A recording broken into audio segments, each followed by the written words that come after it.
Hi guys, this is Denise Guevara, I'm Sylvia Medrano, Rosie Coleman, Stephanie Reynoso. and today we're going to talk to you guys about sleep deprivation. Now, did you know that most of us will sleep for well over 175,000 hours in our lifetime? This is extraordinary commitment of time implies that sleep fulfills a critical biological function. However, I'm sure that you all have expend the negative effects of sleep loss.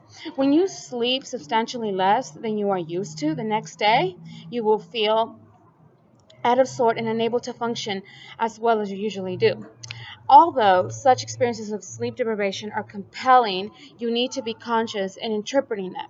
Now, here is Stephanie, who will give us more information and define what sleep deprivation really is. Sleep deprivation is the condition that not having enough sleep is a condition of not having enough sleep.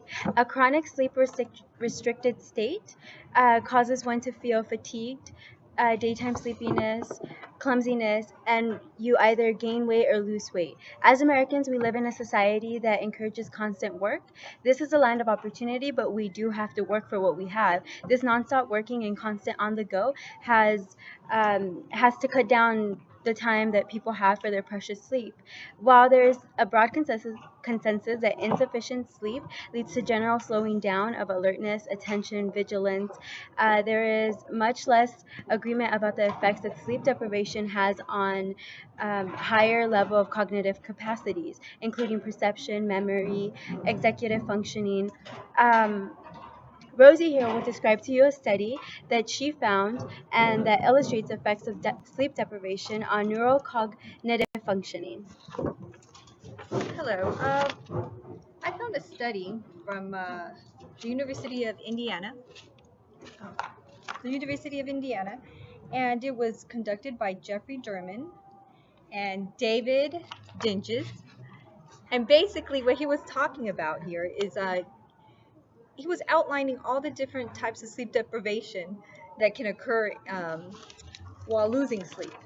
He basically, what he did in this study is he looked at several types of deprivation. He looked at the effects of microsleep. He looked at executive function, working memory, and alertness.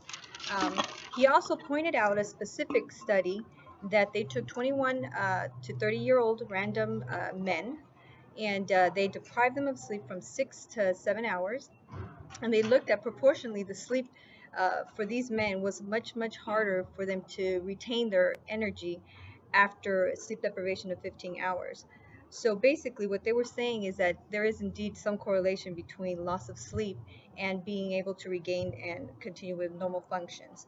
They also looked at fMRI scans showing that a total 24-hour deprivation of sleep, what it actually did, it showed that there was an increase in the thalamic activity, which was trying to compensate for low arousal. So somehow the brain knew to up the mental energy.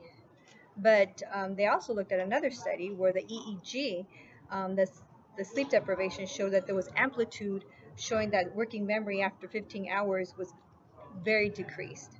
So we can surmise that it's very individualistic how the brain, how a person may respond to these deprivations. But we know that unlike any other, despite that what type of deprivation they've had, there's going to be some type of function that's depletes, or it's not going to function as normal as if you had sleep.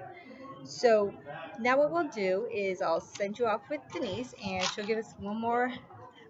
Send us off, I guess. Okay, hello. I hope you guys found this information very informative. And even though we have a busy life, you guys need to remember that you guys need to sleep because it's important. So, yeah. Thank you for your time.